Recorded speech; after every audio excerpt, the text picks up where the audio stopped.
Good morning everyone, welcome to Anna simple life. কেমন আছো সবাই? আশা করি ভালো আছো, সুস্থ আছো। আজকে তোমাদের সাথে নতুন একটা মেম্বারকে পরিচয় করে দিব। এই যে অ্যালামন্ডের নতুন একটা কালার, পার্পল কালার। এটা আমার খুবই পছন্দ হয়েছে। আগে হলুদটা ছিল, মা এটাকে নতুন কিনেছে। আর বাগানের এই ন্যাচারাল সিনারির কথা তো বললামই না। মৌমাছি পাখির আনাগোনা সবসময় আমাকে মুগ্ধ করে। আজ সকালের নাস্তায় চায়ের সাথে জমে উঠবে one of my favourite dish, কলিজা ভুনা। চলো শুরু করা যাক। আলু ছোট ছোট করে কেটে রেখেছিলাম, সেগুলোকে গরম তেলে দিয়ে দিব। এরপর স্বাদ মতো লবণ দিয়ে ভালো মতো নেড়ে চেড়ে লাল লাল করে ভেজে নিব। আলু ভাজা হয়ে গেলে আলুগুলোকে তুলে ফেলবো। তারপর সেই গরম তেলে দিয়ে দিব পেঁয়াজ রসুন কুচি। পেঁয়াজ লাল লাল হয়ে গেলে এর মধ্যে আদা বাটা দিয়ে ভালো মতো নেড়ে চেড়ে দিব।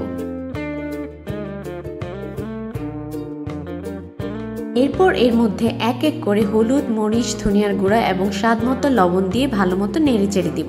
মশলা যেন লেগে না যায় তাই সামান্য পরিমাণে পানি দিয়ে ভালো মতো কষিয়ে নিব। মশলা কষানো হয়ে গেলে এর মধ্যে কলিজা দিয়ে কলিজাগুলোকে ভালো মতো কষিয়ে নিব।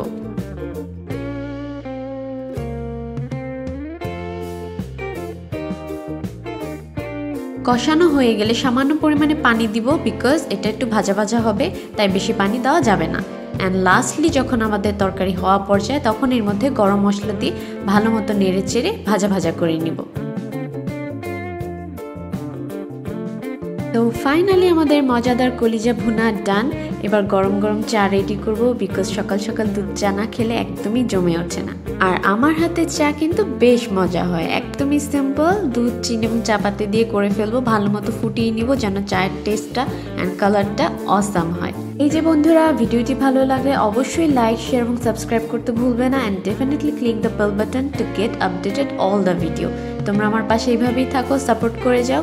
আমি আরও নতুন নতুন কন্টেন্ট তোমাদের সামনে নিয়ে আসবো। তো আমি চলে গেলাম নাস্তা করতে। দেখা হবে তোমাদের সাথে নেক্সট ভিডিওতে। তোমরা ভালো থেকো, সুস্থ থেকো। বাই বাই বন্ধুরা।